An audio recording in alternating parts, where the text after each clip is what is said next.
hỏi rằng người yêu anh thế nào, hỏi rằng người yêu anh yêu được bao nhiêu. Người chẳng hề suy nghĩ nói rằng em sẽ yêu suốt đời, cho dù dòng tố không đổi rời.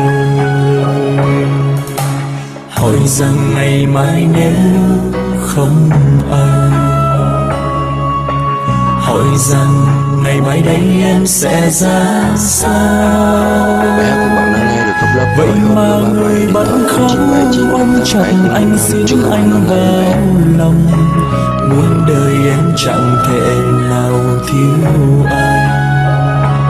Mà giờ đây người đã ra đi không một câu, người đã quên lời hứa năm nào, để lại anh lạnh vắng nơi đây trong màn mưa, nơi anh vẫn thường hay đón đưa.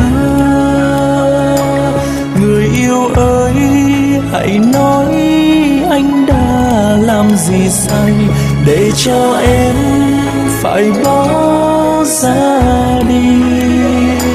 Phải chăng em đã hết yêu anh như ngày xưa, con tim em đã vội đổi thay.